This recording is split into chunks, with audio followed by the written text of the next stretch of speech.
Hey folks, it's Rob Flux here coming to you for yet another Sunday session.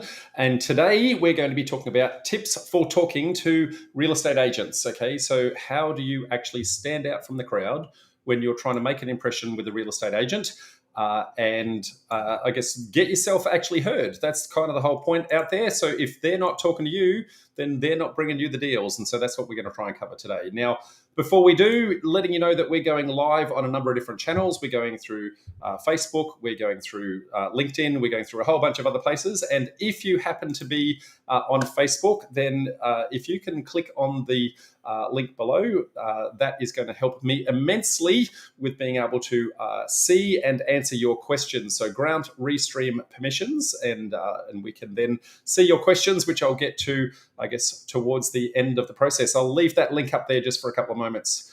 Now, today's session, folks, real estate agents, love them or hate them, they are, I guess, a necessary part of the process. And one of the things that we tend to forget is that we think that we're in the business of property, but in reality, we're actually in the business of people, and real estate agents are people, despite what many people may say. And so we need to understand how we can actually interact with them in order to achieve the best outcomes and for them to actually recognize who we are, deal with us, and preferably get us onto those hot lists so we get those deals coming in our direction as quick as humanly possible and as many times as humanly possible. So now, some of the things we're going to cover today, I guess what motivates an agent, I guess there's a couple of things that motivates an agent. Now, there's a couple of things that stand out.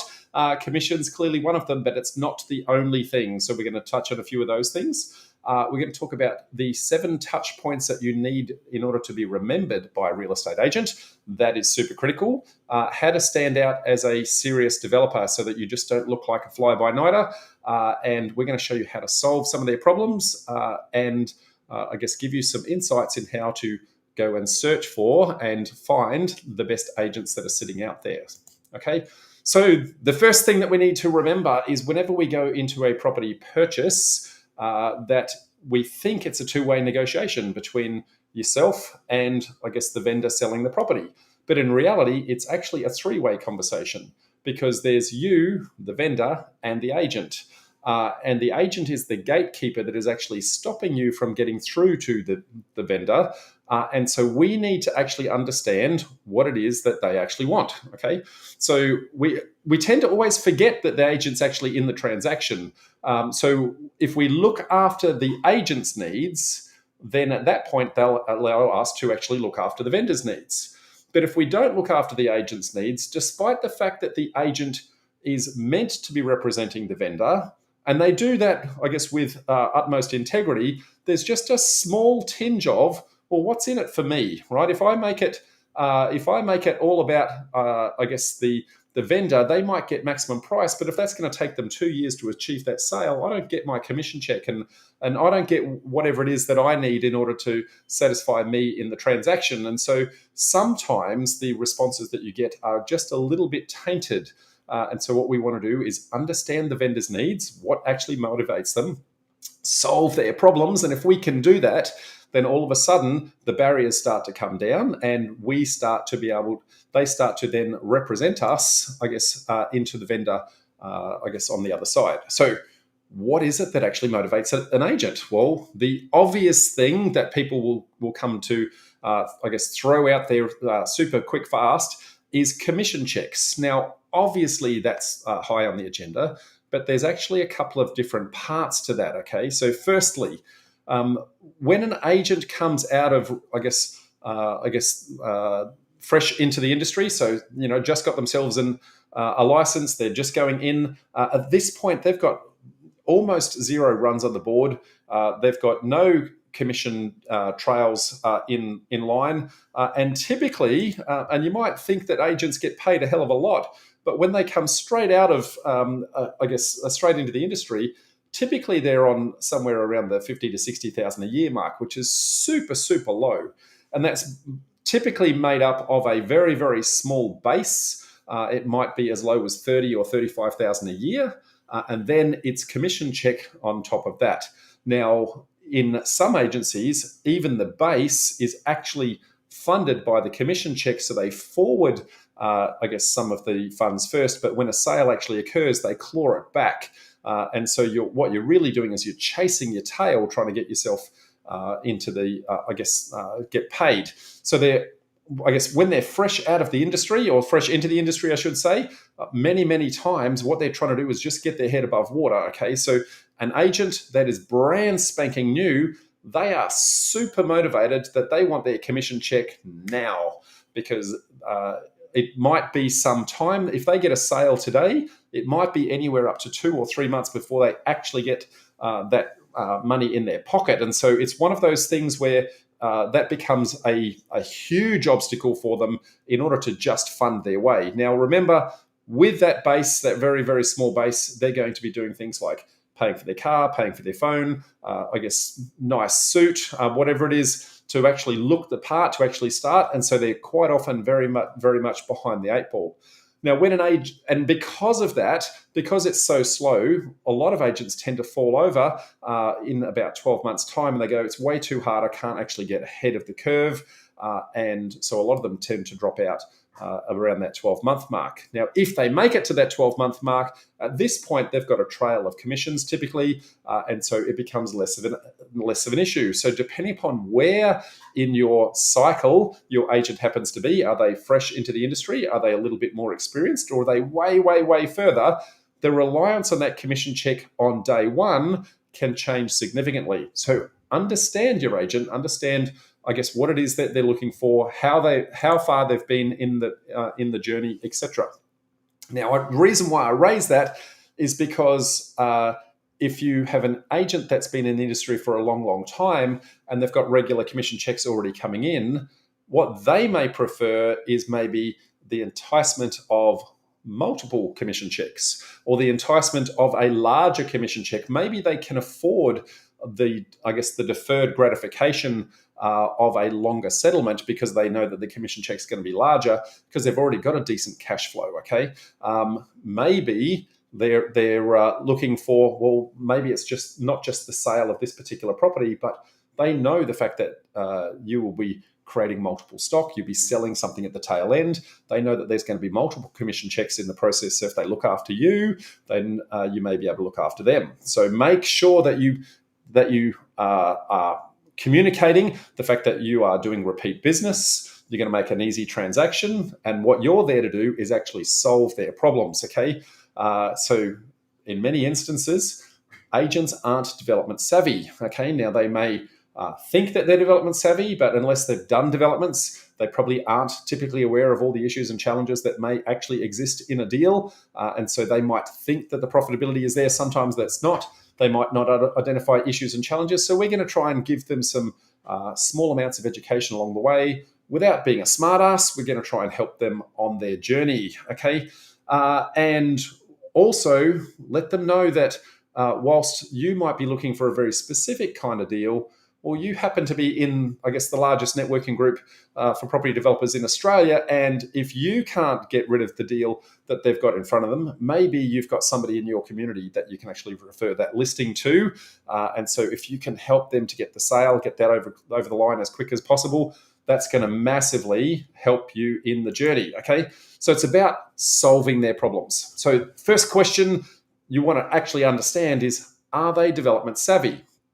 Now, this is really, really important because if they're not development savvy, quite often they're making very simplistic assertions as to the profitability of the deal, which sets vendor expectations a little bit too high, makes it a little bit challenging to actually solve the deal. So how do we actually educate our agents without being a smart aleck, but letting them know actually there's a few other issues, challenges, costs, that sort of thing in the process? And the best way to do that is when they bring you a site, you give them some feedback as to why. Don't just say, no, it's not for me, but actually give them some feedback. I tend to spend a little bit of time either on the phone or with an email saying, look, here's the zoning that says, yes, there is a maximum potential for this particular property. But equally, here are the critical constraints that might actually sit on the property. Maybe it's a flood overlay or a bushfire overlay, or the slope is in the wrong direction, or the services are in the wrong spot. So we're trying to give them some insights to say, hey, there's a little bit more to this than just hey, it's been zoned, great. Okay.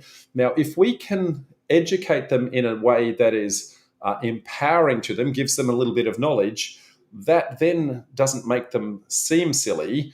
They can then take that education back to their vendor, and they can actually educate their vendor and condition their vendor back to, I guess, an appropriate part of the market. But more importantly, they recognize that you actually know your stuff. And because of that, you may potentially say, well, this is what I do for a living. Why don't I assist you by giving you a free site assessment on any site that you think has development potential? And the reason for that is because in some instances, a property may get more for their site in its development form, and other times it may get it more as an emotional sale. So if you do that free site assessment, what you can do is to say, look, I can see the development potential is there, but given the costs in this particular transaction, it doesn't make sense as a development site. Why don't you market that as an emotional sale? Now, that's important because if they're not sure, is it developable, and will it be profitable, they may try to have an each way bet with their marketing where they'll have half of an emotional sale and half of a development sale in the marketing, and so they're getting mixed messages. But if you're able to assist them and say, well, I can clean up your marketing, I can help you be very clear, be very succinct, and if it's just an emotional sale, I'll let you know, and you can make your marketing a little bit clearer. If, on the other hand, it happens to be a development site, well, I'd love to have first crack at it. And if I don't get first crack at it, then maybe it's not for me. Maybe I can offload that to somebody in my community who would love to take that deal on. So you're providing them a valuable service by adding value to their lives, educating them, which helps them to educate their vendor, which then makes them look smarter to their vendor. They're going to look like they know more than the next agent down the road, all of those sorts of things. So you start to build up a rapport with doing that, and your agent is going to keep coming back to you over and over and over to the point where they'll actually come to you before the listing actually occurs in many instances, before they've actually got the agent assignment. And the reason is if there's 2 or 3 agents going in to compete for a particular property, they want to stand out as, hey, I actually know a little bit more about this particular area, about this particular property, and you're giving them that ammunition so that when they're sitting with the vendor, they can go, well, somebody else might be promising you a higher price, but look at these issues and challenges. I've done the research, I've done the homework. We're going to be a little bit more realistic in the transaction. So that's the thing. You've got to help them. You've got to solve their problems. Okay. The other thing that you're going to let them know is that you can help them offload offload their sites. Okay, so it's not just you, but it's the actual whole community that sits behind you that is looking for development deals. Okay, so you can give them multiple listings as well. So they're going to give you a sale. And then potentially you're going to have finished products that you're going to resell. So out of one particular transaction to you, they may get 2, 3, 4 different commission checks, maybe a whole bunch more in the bigger cycle. Plus, you're a repeat buyer. Okay, you want to do deal after deal after deal. So if they can build a relationship with you, then they know that that's the gift that's going to keep on giving. You see, properties typically only turn over every 7 to 10 years in Australia. So they go to all this effort in building this relationship and building this rapport with a potential buyer, only to find that the repeat business for that's going to come in 10 years' time. If that agent is still in the industry, and if that particular person had a good experience, and if that person, I guess, is talking to the agent at the right point in time later in that cycle. So there's a long lag for any repeat business in dealing with other people, but by dealing with you, there's a very, very high likelihood of that repeat business. Okay, and again, if you understand when their commission checks are ready, maybe by solving their problem, you can say, well, I understand that this particular agent, fresh into the industry, hasn't had many commission checks for some time.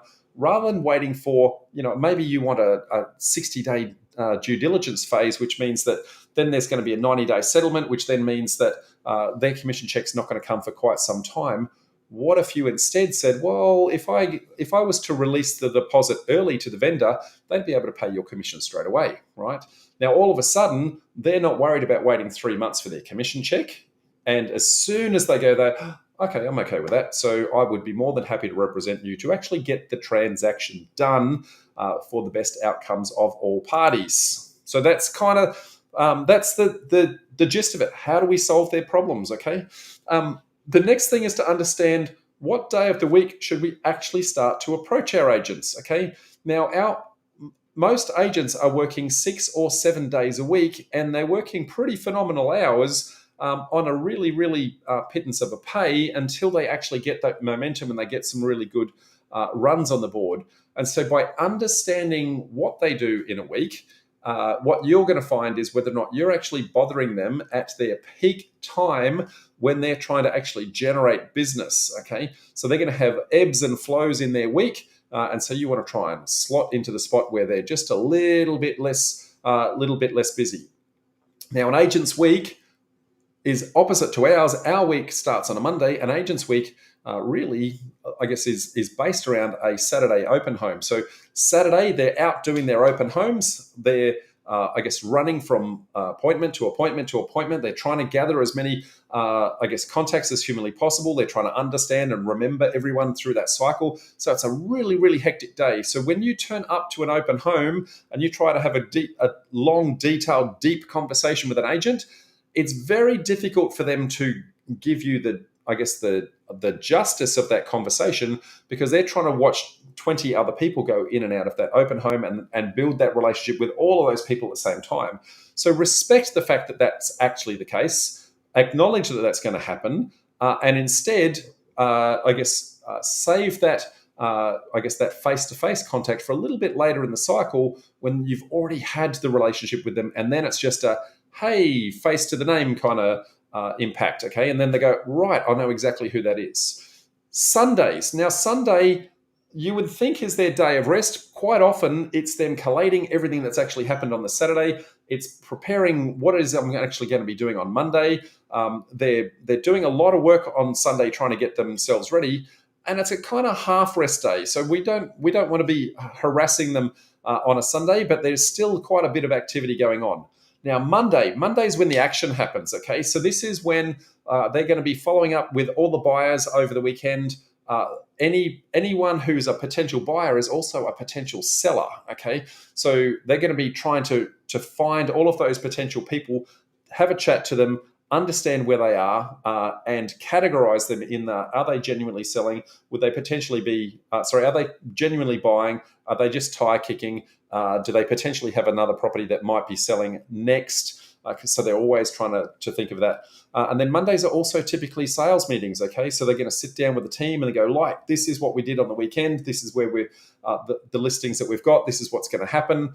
So there's a lot of activity on a Monday. So Monday's a bad time to chase an agent.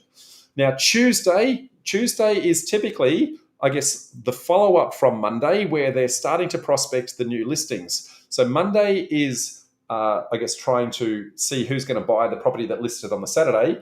Tuesday is when we start going, well, which ones of those people are actually looking to potentially sell another property? I'm going to start prospecting them to get my next listing, because the agent is always chasing the next listing, okay? So Tuesday is kind of very heavy on activity still, but starting to be taking away from the lull. Wednesday, that's typically either a rest day or a little bit more follow-up. So if you're going to be chasing an agent, I'm going to say Tuesday afternoon or a Wednesday is kind of the right time. Then we come back into Thursday, and now we're starting to prep for the weekend. We're trying to put our marketing campaigns together, write the copy, get the ads ready, all that sort of stuff. Friday is the last minute stuff. Oh my goodness, we didn't quite get the listing ready. We've got an auction coming up. We've got to do all the activity. So Thursdays and Fridays start to get hectic again. So when you start to look at it, Tuesdays and Wednesdays are really the days that you want to be, reaching out to your agent, but recognizing that Wednesday is typically going to be their day off, right? So reach out on a Tuesday and go, look, I'm available if you're free. Maybe we can go to coffee. I can shout your coffee, right? Take your time, sleep in, do your thing. You don't have to work on a Wednesday, but I'm free if you're free, okay? Just know those things, know those cycles actually happen. An agent might do anywhere up to 60 hours a week, working crazy days. So make sure that that's the case. Now, before you actually just go randomly reaching out, though, you've got to remember that for any one person to remember any other person, it typically takes 7 touch points. 7 touch points to actually be remembered permanently. Now, some agents, they are excellent with their photographic memory. They know exactly who is who in the zoo. But most of us are mere mortals. We're human, and it takes a while for us to actually be remembered.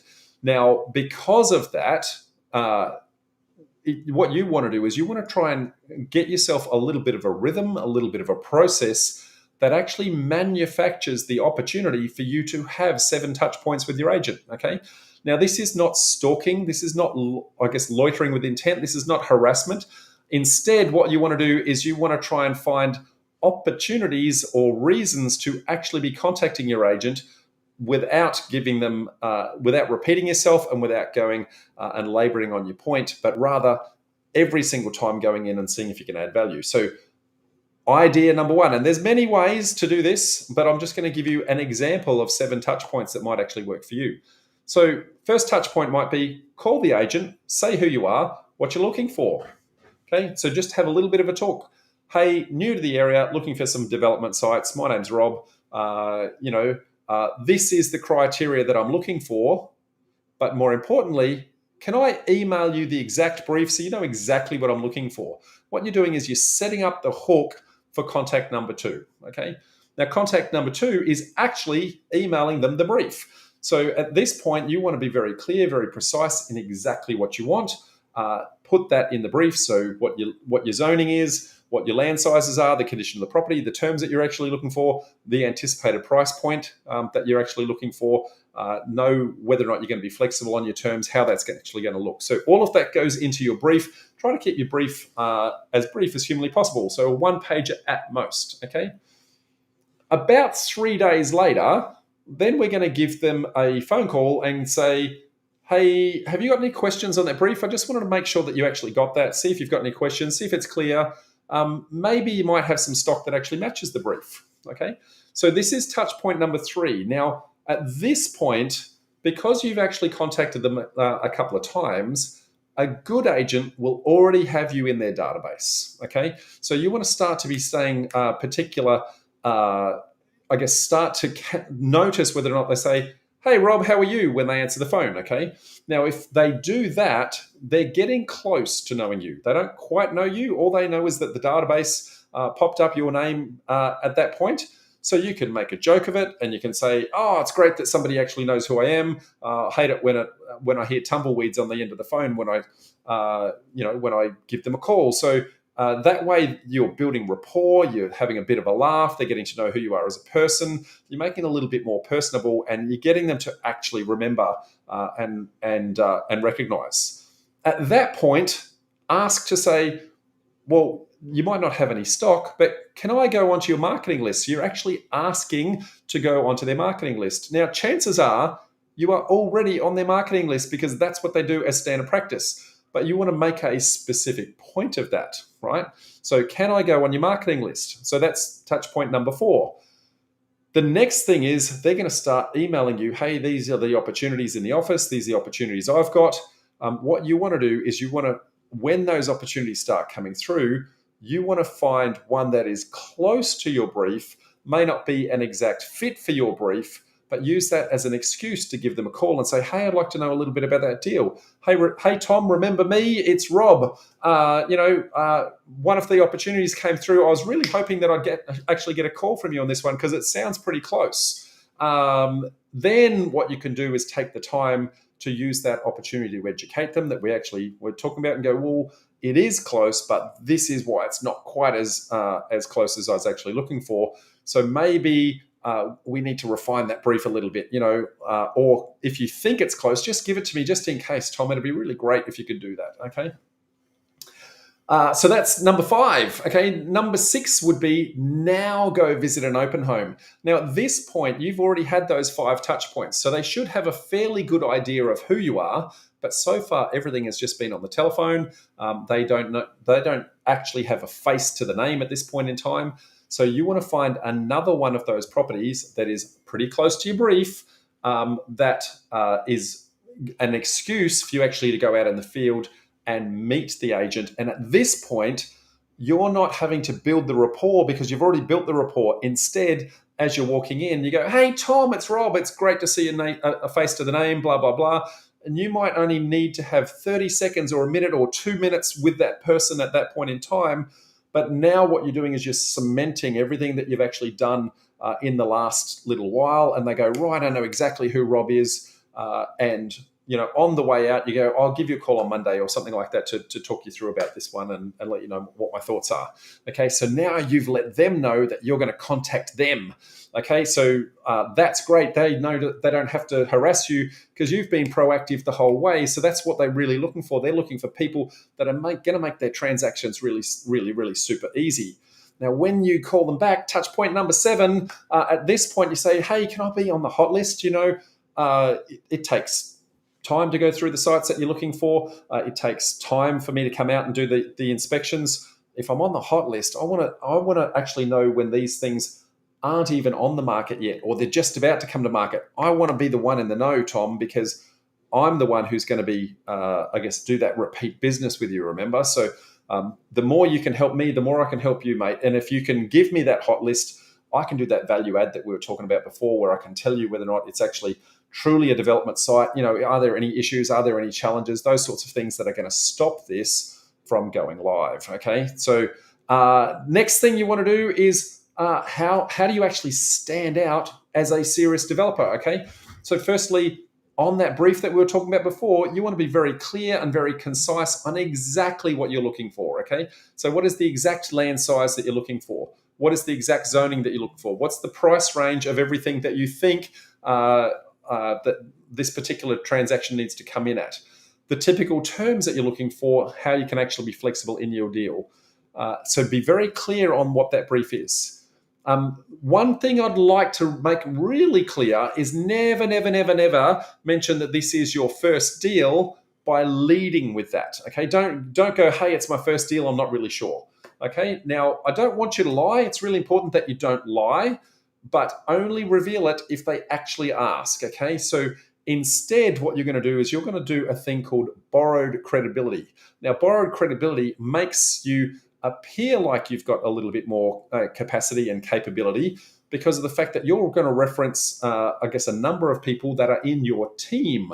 Now, when you do that, they're going to look at the experience of your team rather than the experience of you as an individual. They're going to take you with a little bit more presence, okay? And so when you're looking at a site, you might say, "Look, I can just see a couple of issues there.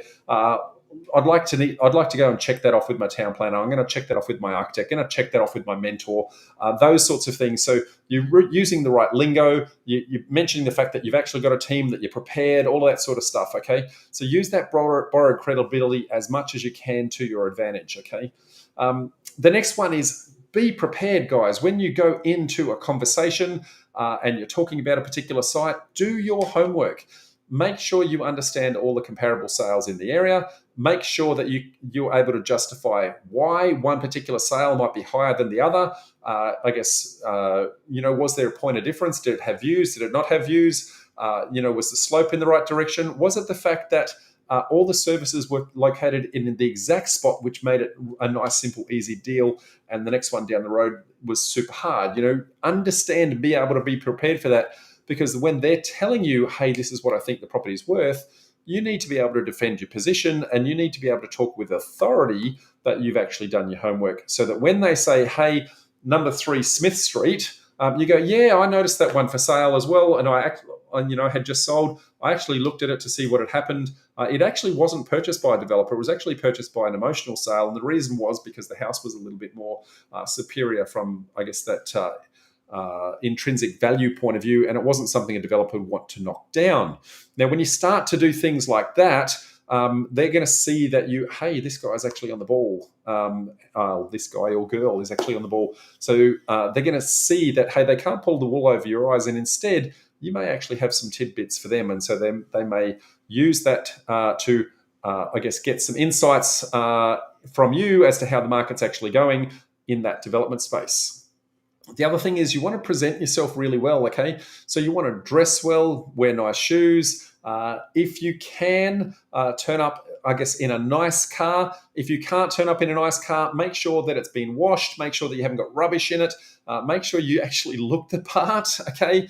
And the language that you use, make sure that it's very professional, that you're using, I guess, the right terminology, the right phraseology. So you're using, I'm going to look at this from, I think there's a particular overlay here. I think there's some issues with the sewer, or it's going to be a challenge to get the lawful point of discharge. You're going to start to use the language of a developer in your speech, so that everyone actually, so they actually know that you're actually on the ball, okay?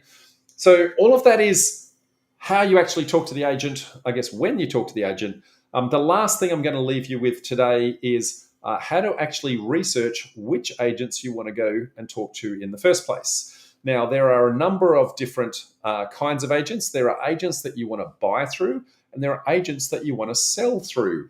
And so when you're going in and doing your research, you want to have half an idea as to which particular agent you're actually going to talk to in the first instance. Now, if it's an agent you want to buy through, they're somebody who may be a little bit more, I guess, loose on their sales pricing, not quite as switched on. They're not quite as savvy. If you can do your research on those guys and identify who they are, that's going to make your world a little bit easier, a little bit cheaper. Now, the agents who are great to sell through, they're going to try and get top dollar for their vendor. So that makes it really hard for you to actually make a profit. So you want to start to identify who some of these people are. Now, you can do a whole bunch of research on an agent before ever talking to them, because in this day of the internet, there are so many different sites out there that gather all the statistics on what an agent is actually doing. So, for example, the real estate agent portals, the sales listing portals, whether it be realestate.com.au or domain.com.au, they have a section all on agents. We can actually do the research on what the agents have actually done. But there are also, I guess, an arsenal of apps or websites that the agents actually use to try and gather testimonials, to get feedback, to do stats, all that sort of thing. So some of those would be Find My Agent, Rate My Agent, Local Agent Finder, Open Agent, realestateagent.com.au. So there's a whole bunch of these out there. Now, when you're doing your homework on these, what you're going to see, no matter which one of those portals, and I highly recommend that you do the research on all of those before actually going and talking to your agent. But what you're looking for is, well, I want to see the reviews that people have actually done. Did they get 5 stars? Did they get 2 stars? Read the comments. What did people actually say about them? What was the rating? So if it's a 3-star rating, read all the 3-star ratings, go, right, I can see a consistent theme there. If they're always 5s, understand why they're getting 5s. Is it because they are fantastic at the sales process? Is it that they were a great agent to actually buy through? Read the comments. Okay, really, really important. The next thing is you want to actually look at the results. How many transactions have they done? Where have those transactions been? Are they in the area that you're shopping, or are they in other suburbs? And instead, this area, they're an out-of-area agent.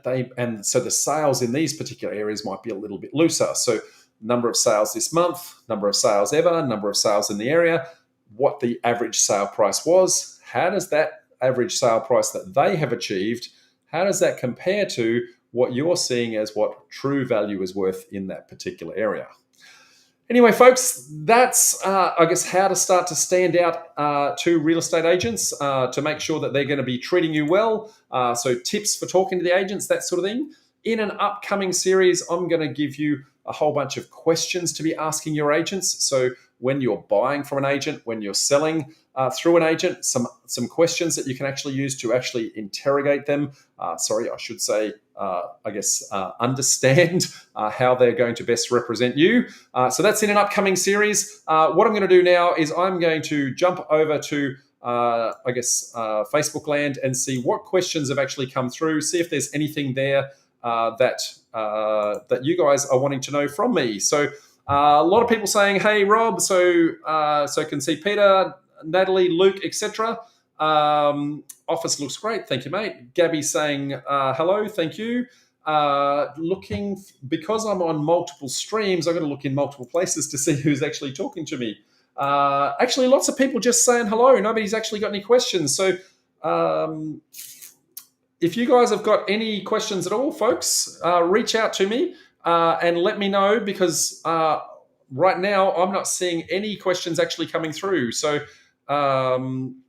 looks like I may actually have a technical feed issue. So let's see whether or not that's working for anyone. It does say that I am still live, so who knows? But I'm not seeing any questions come through the feed, folks. So if you have any questions and you want to know exactly what I'm going to do, I'm going to see. No, I can't see any questions coming through, folks. That's disappointing. It looks like Facebook has let me down from a questions perspective, but hopefully you guys got plenty out of the session anyway. If you would like to, I guess, suggest an idea for an upcoming Sunday session, type something in the chat window, and I would love to see you on our next Sunday session. Until then, folks, it's bye for me, and it's bye for now. Bye.